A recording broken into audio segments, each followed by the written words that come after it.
Welcome back to Retro Decade. Today we're going to continue our work on the M80C SNES Kiosk with some cleaning. If you've seen my previous video on it, then you'll remember that I was quite surprised by just how dirty the inside was.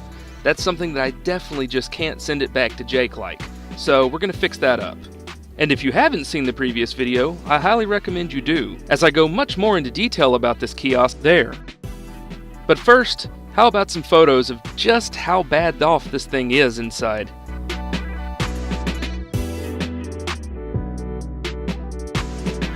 Man, I could make a sandwich with all of that. Alright, let's start off this cleaning right with the garden hose. You just want to use a little bit of water. I'm just kidding. Jake, that was really just there to scare you. No, we'll actually just be using some canned air to try to get some of these dust bunnies out, which you'll see them try to float out. Some do, some don't. We'll get that later with the vacuum. I'm not sure how it is in other parts of the country, but I know just about all these projects I do here in Alabama, it seems like I could almost find enough pieces of stink bugs to just put one back together.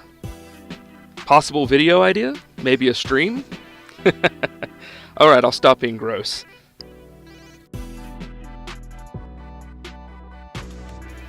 As you can see, I'm now using this little detail brush just to try to break some of the solid chunks of dust and other random bits apart, just to basically make them more easy to get airborne, be it either with the canned air or a vacuum cleaner. And it appears to have worked, as you can definitely see a lot of stuff just flying out of there now with the canned air. Still, we're far from finished.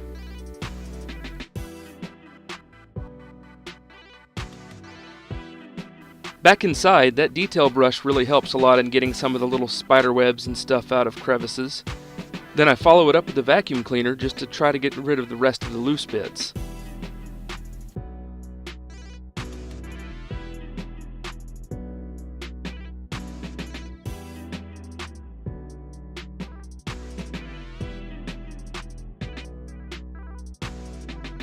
Now for a trick I learned from the 8-bit guy. Turns out that window cleaner is actually a very mild detergent, so I'd recommend starting with it first on most of these projects. Still, be sure you test on a small area, especially ones that are out of the way, just in case it actually might damage something. It seemed to be cleaning up this area below the controller covers quite well, so I stuck with the Windex for now.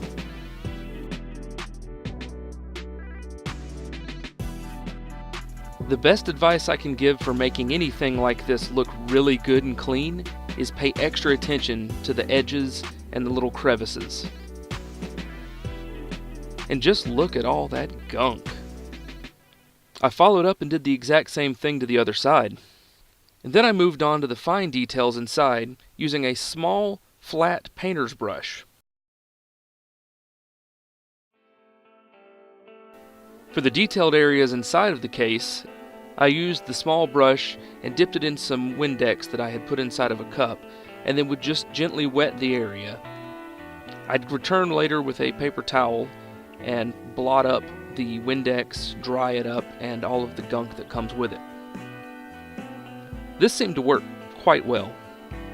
However, it was a very lengthy process. I did this for close to an hour.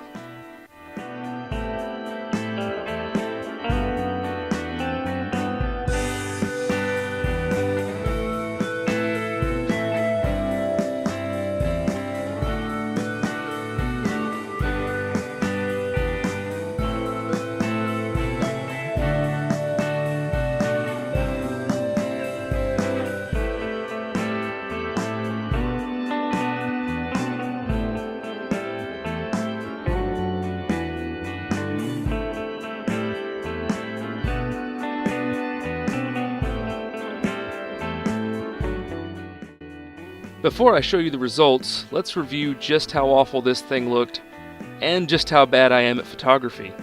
Yes, that's my thumb in the picture. And now, here's a look at the after. That looks markedly better, although my photography skills still didn't improve.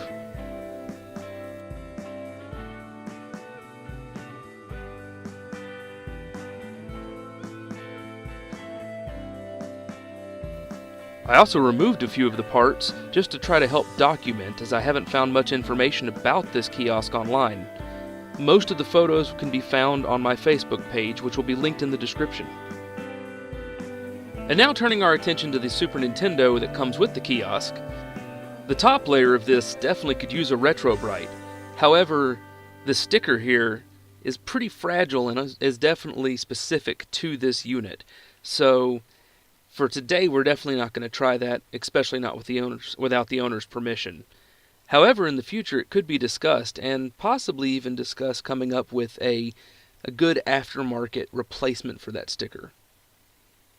Still, there's definitely something different about this unit, as you can see from this cable. With that being said, there might be some different electronics inside that I don't think anyone's ever really gotten good photos of, and I can't turn that possibility down. So we're going to take it apart, clean it out a bit, and document.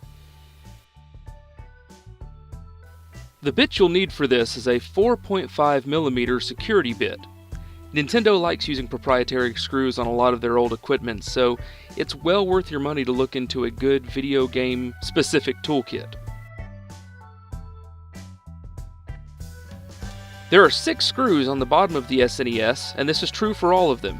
However, in this case, I'm not going to be able to fully remove the base of the console, as the wires that are attached to the bottom are soldered to the board, and therefore I only have the length of that wire to play with.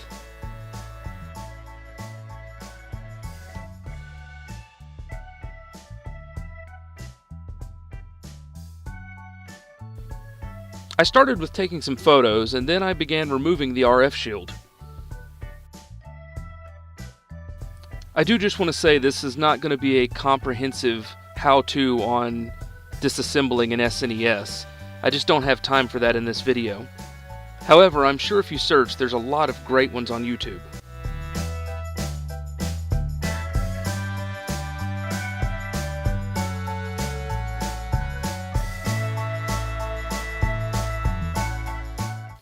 Once I began removing that, I discovered that this white wire actually runs through a small loop in the shield, so that's yet another piece we're not going to fully remove, as I really don't want to start desoldering things that are probably pretty close to one off. It appears that all of this work for the kiosk portion of it was done by hand, so I'm trying to be very careful as it may be fragile. And as before, I'll be trying to post the best resolution version of these photos that I have to my Facebook group so that maybe some smarter minds can look at it and see if there's differences. Never knowing when to quit, I went ahead and removed all the rest of the motherboard screws.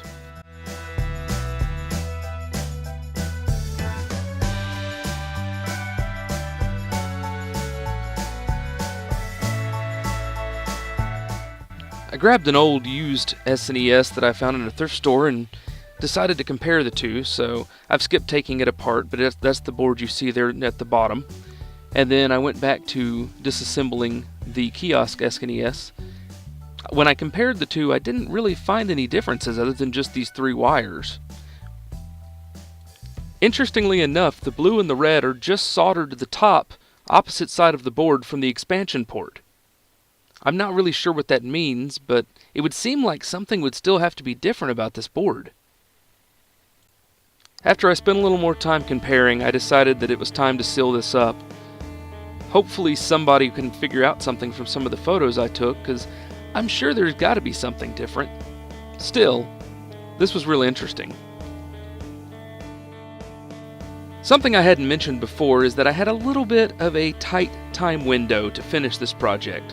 It's absolutely no one's fault, but Jake needed to go on a trip, and I wanted to make sure he was able to see this kiosk in beautiful working order before he left.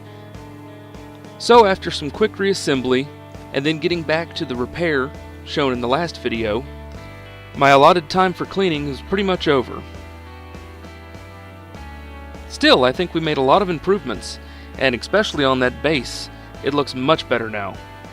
And so with that, I would like to once again thank Jake Langer for letting me work on his SNES kiosk. It's been a blast. And more importantly, I'd like to thank you for watching it. Please be sure to hit the like button if you enjoyed the video. Leave any constructive criticism that you'd like in the comments below. And be sure to subscribe and hit the bell, that way you'll see whenever I have new videos available. I'm going to try to do this once a week, but I do have a personal life, so we'll see how that goes. Anyway, thank you so much for watching, and have a great day.